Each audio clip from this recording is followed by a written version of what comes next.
Hello वांगशंस lover, welcome to my channel FF explanation.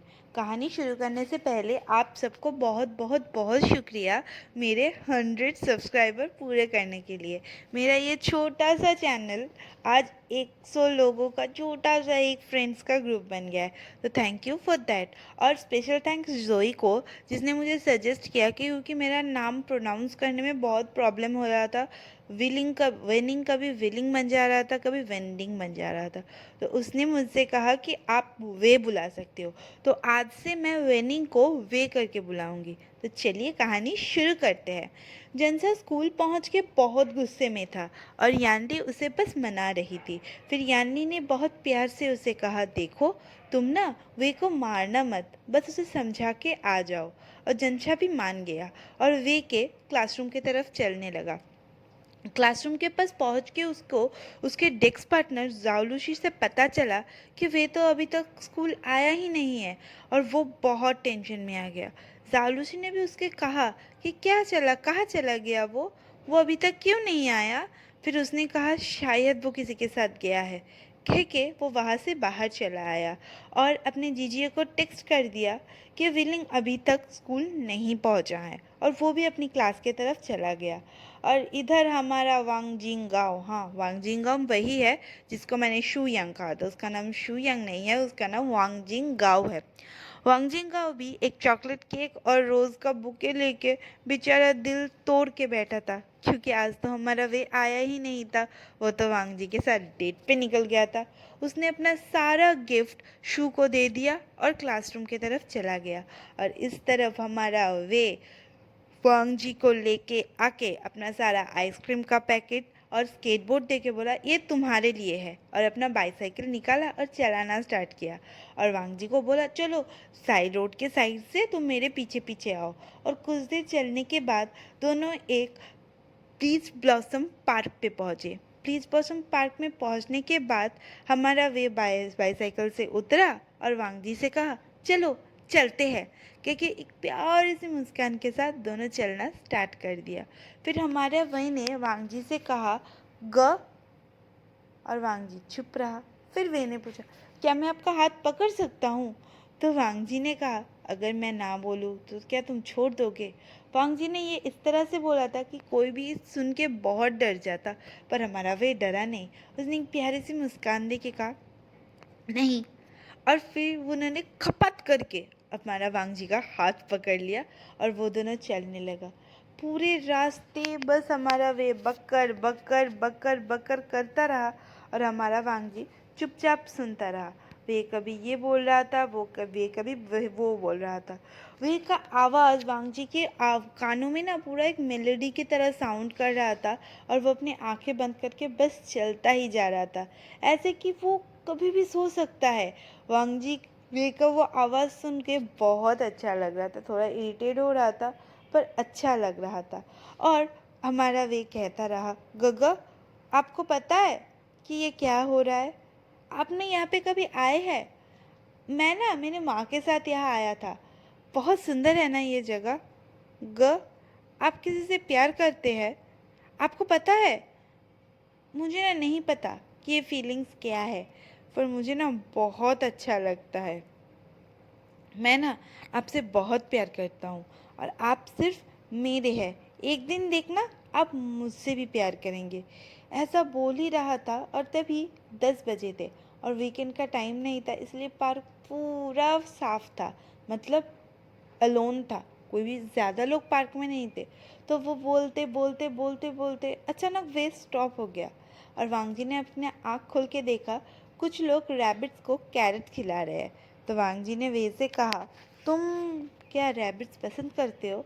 वे ने कहा, नहीं नहीं, ऑपोजिट वाला। फिर वांग जी ने कहा, कोई और एनिमल पसंद करते हो? फिर वे ने कहा, नहीं नहीं, मुझे तो कैरेट्स पसंद है। मुझे ना वैसे सब्जी खाना ज़्यादा पसंद नहीं है, पर मुझे कैरेट्स खाना बहुत पसंद है। चलिए ना काका, यहाँ पे ज़रूर कहीं पे कैरेट्स सेल हो रहे होंगे। चलिए हम लोग जाके कैरेट्स खाते हैं। और वो वांग जी का हाथ पकड़ के चलने लगा। बहुत ढूंढने के बाद वांग जी को दिखा कि कुछ लोग फ्रूट सेल कर रहे हैं और उसके पास कैरेट्स भी है, पर हमारा वे ने तो देखा नहीं। तो वांग जी ने ना प्यार से करा और वे घूम के कहा, आपको क्या खांसी हो रही है? क्या आपको पानी पीना है? पानी पानी पानी करके जब उसने देखा तो उसने कैरेट्स को भी देखा और वो जाके दुकानदार से बोला, देखिए मुझे 5 कैरेट्स चाहिए और एक पानी का बोतल, मैं आपको 100 आरएमबी दूंगा। और दुकानदार बोलने लगा, ऐसा नहीं होता है, एक पैकेट लेना पड़ेगा 50 आरएमबी का। फिर वे तो हमारा बार्गेनिंग करना स्टार्ट कर दिया कि नहीं नहीं, मैं 100 आरएमबी दूंगा। फिर दुकानदार बहुत शांत से वे को समझाया कि देखो बेटा, तुम एक पैकेट तुम्हें कैरेट्स लेना पड़ेगा, एक पैकेट कैरेट्स का होता है 50 रुपया और तुमने ये पानी का बोतल लिया, इसका हुआ 20, तो तुम्हें टोटल 70 आरएमबी देना पड़ेगा। पर हमारा वे तो बहुत ज़िद्दी है, वो कह रहे नहीं नहीं, मैं 100 आरएमबी दूंगा, मुझे 5 कैरेट्स और एक पानी का बोतल चाहिए। ऐसे वो दोनों जिद कर ही रहे थे। वांग जी को अच्छा नहीं लगा, वांग जी ने 70 आरएमबी रखा, पानी का बोतल और एक पैकेट कैरेट लिया और हमारा वे को लेके चुपचाप वहाँ से आ गया। मैंने फिर वांग जी से कहा, आपने क्यों पे किया? मैं आपको डेट पे लेके आया हूँ ना, तो मैं पे करूँगा, आप क्यों पे कर रहे हैं? और कहा कि मैं बार्गेनिंग कर रहा था ना, आपने क्यों पैसा दे दिया? और वे ने वो सारे कैरेट्स अपने बैग में डाल दिए और एक कैरेट्स निकाल के खाने लगा और अंजी से कहा, थैंक यू गगा, मैं ना ये सारे कैरेट बहुत प्यार से मेरे पास रख दूंगी क्योंकि आपने ये मुझसे पहली बार दिया है। और हाँ, चलिए डिज्नीलैंड चलते हैं और आप पे मत करना, मैं पे करूँगा क्योंकि आप ना मेरे रिस्पॉन्सिबिलिटी है। और वांग जी बेचारा बड़ा मुंह करके वे की तरफ देखने बोला, तुम्हें पता है रिस्पॉन्सिबिलिटी का मतलब क्या होता है? और वो अचानक से बहुत सरप्राइज्ड होके वे को देखा तो वे ने कुछ भी नहीं कहा, अपने पप्पी पप्पी आए लेके बस कहा, मुझे थोड़ा थोड़ा समझ में आ रहा है, चलिए चलिए चलिए डिज्नीलैंड चलते हैं, पर आज आप मेरी रिस्पॉन्सिबिलिटी है क्योंकि मैंने आपको डेट पे लाया है। और वो लोग हाथ पकड़ के ना क्यूटली चलते चलते 30 मिनट तक चलते चलते वो लोग आ गए। तब तक शायद 11:30 बजा था। वे तो अपना पूरा एकदम डिज्नीलैंड में आके कूद रहा है, इधर भाग रहा है, उधर भाग रहा है। डिज्नीलैंड में आके उसने बहुत राइड्स चढ़े, बैलून्स खरीदे, फिर बैलून्स को छोड़ दिया, 2 हॉट डॉग्स खरीदे, थोड़ा सा खाया और फेंक दिया और वांग जी बस उसे देखता गया। और वो दोनों आराम से डिज्नीलैंड घूमने लगे। शायद तभी 2 बजे था। अचानक से वे ना वांग जी के फेस को अपने हाथों में लेके बोला, गगा मुझे ना बहुत भूख लगा है, अभी ना मैं लंच करती हूँ, आपको भी ज़रूर बहुत भूख लगा होगा, तो चलिए ना हम ना कुछ खाने चलते हैं। रुको रुको, मैं ना एक अच्छा सा रेस्टोरेंट देखता हूँ। और वो अपना फ़ोन निकाल के ढूंढने लगा, पर उसे तो कोई रेस्टोरेंट नहीं मिला। फिर उसने वांग जी से कहा, गगा आप एक रेस्टोरेंट देख लीजिए ना। और वांग जी जब रेस्टोरेंट ढूंढने जाने ही वाला होता है कि उसने फिर से वांग जी को कहा, गगा गगा देखिए ना, वहाँ पे ना एक अच्छा सा रेस्टोरेंट है, चलिए वहाँ पे चलते हैं। और वो दोनों रेस्टोरेंट की तरफ चलने लगे। रेस्टोरेंट के जाने के बाद एक टेबल पकड़ के वो लोग बैठे और हमारा वे सोचने लगा कि फिल्मों में तो लड़का हमेशा लड़कियों के लिए चेयर पुल करता है, फिर लड़कियां बैठती है। और फिर खुद से ही सोचने लगा, मैं तो कोई लड़की नहीं हूँ। इतना कुछ दिमाग में चल ही रहा था कि उसे पता चला कि वांग जी सामने बैठा हुआ है।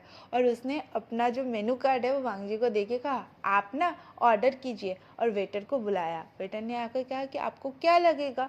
तो उसने फटाक से बोल दिया, मेरे लिए एक चिकन फ्राई कर दो। और वांग जी उसके तरफ देख के बोला, सिर्फ चिकन फ्राई? और बोला, हाँ क्योंकि अभी जीजी और मम्मी नहीं है तो मैं थोड़ा खा सकती हूँ, जो मर्जी वो खा सकती हूँ। और अचानक से वांग जी ने कहा, मैं चलता हूँ। और वे परेशान होकर बोला, क्यों गगा, आप क्यों जा रहे हैं? तो वांग जी ने कहा, मैं नहीं चाहता लोग कहे कि तुम मेरे वजह से बीमार पड़े हो, तो अपना खाना ठीक से खाओ। और मैंने बेचारा छोटा सा मुँह करके कहा, ठीक है, फ्राइड राइस और चिकन फ्राई। और वांग जी ने भी सेम ऑर्डर कर दिया। वो दोनों बक बक बक बक करते रहे और उन दोनों का खाना आ गया। फिर वांग जी ने पूरा खा लिया। और हमारा वे का खाने का पैटर्न तो आप सबको पता ही है, वो थोड़ा सा खाता है, दुबला सा पतला सा। हमारा वे थोड़ा सा खा के बोला, मेरा खाना हो गया तो चलिए चलते हैं। क्रेडिट कार्ड से उसने पे किया और वांग जी को लेके चलने लगा। कुछ देर चलने के बाद कुछ लड़के खड़े थे। मैंने देखा कि वो लोग ना आइसक्रीम नहीं खरीद सकते थे क्योंकि उनके पास पैसा नहीं है। तो भाग के वे उसके पास गया और उन सबको आइसक्रीम खरीद के दिया। और वांग जी ने ना दूर से बस वो देखने लगा। वो रेस्टोरेंट पे पे करना चाहता था, क्योंकि उसे लग रहा था कि सारे जगह वे पे कर रहा है, ये अच्छा नहीं है। पर वे ने उसे पे नहीं करने दिया डिज्नीलैंड से लेकर। फिर वे ने वांगजी से कहा, चलिए मैं ना आपको मेरे एक सीक्रेट से जगह पे लेके चलती हूँ। और वे ने वांगजी को पकड़ के चलना शुरू कर दिया। वो कंट्री साइड में पहुँचे। कंट्री साइड पहुँचने के बाद वो अपना बाइसाइकिल से उतरा और वांगजी का हाथ पकड़ के फिर से चलने लगा। जिस रास्ते वो लोग जा रहे थे, रास्ता बहुत ही सुंदर था। चारों तरफ पेड़ थे, सुंदर सुंदर जगह था, और हमारा वे और वांगजी बस चल रहा था। कुछ देर चलने के बाद वो बहुत सुंदर एक लेक व्यू में पहुंचे, और वांगजी ने उससे पूछा, तुमको ये जगह कैसे मिला? फिर हमारा वे ने बताया, एक्चुअली ना मैं स्कूल के साथ पिकनिक पे आया था, तो तभी मुझे ये जगह मिला। बहुत अच्छा है ना? और वो दोनों लेक को देखने बैठने लगे। वो लोग बहुत देर तक एक कंफर्टेबल साइलेंस में बैठे थे, चुपचाप बस लेक को देखे ही जा रहे थे। अचानक से वे ने वांगजी का हाथ जोर से पकड़ के कहा, गगा। और वांगजी चुप रहा।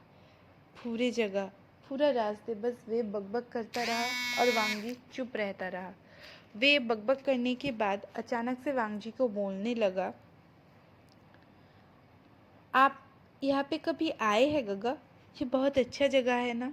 और वांगजी फिर से चुप रहा। फिर मैंने कहा, आपको पता है ये मेरा सीक्रेट प्लेस है, और आपको भी ये पता है। अब आप भी मेरे हैं। मैं आपको कभी नहीं छोड़ूंगा। I love you. आप मेरे दिल के एकदम बहुत पास है। मैं आपसे बहुत प्यार करता हूँ। चलिए ना, एक साथ रहते हैं। वांगजी बस वे की तरफ देखता रहा, और वे हमारा बोलता रहा, बोलता रहा, बोलता रहा। ऐसे ही बात करते करते बहुत शाम हो चुका था। मैंने अचानक से वांगजी से कहा, गगा चलिए, अभी शाम हो रहा है, हम लोग चलते हैं। और वो उठने ही वाला होता था कि वो गिरने लगा, और वांगजी ने उसे पकड़ा, और उन दोनों का होंठ एकदम आमने सामने आ गया, एकदम से टच हो गया। उन दोनों में एक स्लाइड सा पिक हुआ, और वांगजी ने सटाक से अपना मुंह घुमा लिया, और वे बेचारा बैठा रहा। उसके बॉडी में एक अचानक से एक अजीब सा सेंसेशन होने लगा, और वो बस अपने वांगजी के बारे में ही सोचने लगा। कुछ देर के बाद जब वो होश में आया, तो वो भागा भागा वांगजी के पास गया और कहा, रुकिए गगा, मुझे भी आपके साथ जाना है। वो दोनों चुपचाप अपने घर के तरफ चलने लगे। कुछ देर जाने के बाद वांगजी हमारा अचानक से अपने घर की तरफ चलने लगा, और मैंने उसे पुकारा, गगा आप घर जा रहे हैं? और वांगजी ने रास्ता देख के देखा कि रास्ता पूरा अंधेरा था, और वे बेचारा डर रहा था। तो जाते जाते वे ने वांगजी से कहा, वांगजी ने वे से कहा कि तुम्हें डर लग रहा है, चलो मैं तुम्हारे साथ चलता हूँ। मैंने कहा, नहीं ऐसा नहीं है, मैं नहीं डर रहा हूँ, पर बहुत अंधेरा है। ऐसा नहीं है कि मैं अंधेरे से डरता हूँ। कुछ और कह पाता। वांगजी ने कहा, चलो मैं तुम्हें घर छोड़ देता हूँ। वे बहुत एक्साइटेडली चलने लगा। घर के सामने आके कहा, ये देखिए गगा, ये मेरा घर है। और उसने कहा, चलिए ना, मेरे पेरेंट्स के साथ आपको मीट करवाता हूँ। पर वांगजी ने कहा, नहीं करके वांगजी अपना घर चलने लगा, और वे अपने घर तक पहुंच गया। इस तरह वे का घर का हालत बहुत बुरा था। वो बहुत, सब लोग रो रहे थे, सब भागा दौड़ी कर रहे थे, सब वे को ढूंढ रहे थे। दोपहर के बाद जब वो वे घर पे नहीं आया, तो उसके फ़ोन में भी सबने ट्राई किया, पर उसका फ़ोन तो स्विच ऑफ हो चुका था। और बस सब वे को ढूंढने लगा, और वे की मॉम रोने लगी। अचानक से वे की मॉम का नज़र उसके पापा की तरफ पड़ा, जो कोल्डली वहाँ पे बैठे थे। उसकी माँ को याद आया कि उसके पापा जब यानली और जंशा पैदा हुए थे तो बहुत खुश थे वे की तरह, पर वे को गोद में लेके उसके पापा ने रो दिया था, क्योंकि वे जब हुआ था तब सिचुएशन बहुत कॉम्प्लिकेटेड था। इसीलिए वे को इतना प्यार उनके पापा करते हैं, सब बात वे के मानते हैं, क्योंकि वो जब हुआ था तब डॉक्टर ने कह दिया था कि शायद वो नहीं बच सकता। अचानक से सबने कुछ आवाज़ सुना, और वे घर पे आया। उसका मॉम रोते रोते वे की तरफ गया। मॉम को रोते देख वेब ने भी बेचारा रोना स्टार्ट कर दिया, और उसके मॉम ने रोते रोते बोला, तुम क्या कभी भी अपने मॉम को शांति से नहीं रहने दोगे? हमेशा कुछ ना कुछ गड़बड़ करते हो। तुम्हें अगर अपने दोस्तों के साथ बाहर जाना ही है तो हमको कह सकते थे। और वेने भी रोते रोते कहा, वो मुझे, मेरा वांगजी मेरा दोस्त नहीं है, वो मेरा, वो कुछ कह पाता। पापा ने ज़ोर से कहा, जाके फ्रेश हो जाओ। और खाना खाने आ जाओ। फिर वो कुछ कह पाता, उसके पापा ने उसे गुस्से से कहा, सुनो, आज के बाद स्कूल के बाद तुम कहीं पे भी नहीं जाओगे, तुम्हें आगे कहीं पे जाना है तो तुम्हें बॉडीगार्ड लेके जाना पड़ेगा। उसके पापा कुछ और कहता, उससे पहले यानली आया, उसे प्यार किया और कहा, देखो वे, अगर तुम्हें कहीं पे जाना है तो प्लीज़ हम सबको बताओ या फिर अपने बॉडीगार्ड को लेके जाओ। बात जल्द से जल्द बढ़े इससे पहले जंगशा वही को लेके अपने कमरे तक चला गया और गुस्से में बोलने लगा, सिर्फ वांग जी वांग जी वांग जी और वांग जी। और वे का मम्मा चला गया अपना कुकिंग करने तक। और वे के पापा ने कहा मैडम यू से कि आज ना उसका फेवरेट खाना बना देना और खाने के बाद उसको डेजर्ट दे देना। और इधर वांगजी के घर में सब बहुत शांत थे, सब बहुत कूल थे। हाँ, वो बात अलग थी, कैरमेन ली ने एकदम दोपहर से रात तक चुपचाप बैठ के 66 टाइम्स मैगज़ीन पढ़ रहे थे। उनको वांगजी का चिंता नहीं था, बस उसे मैगज़ीन पढ़ना था।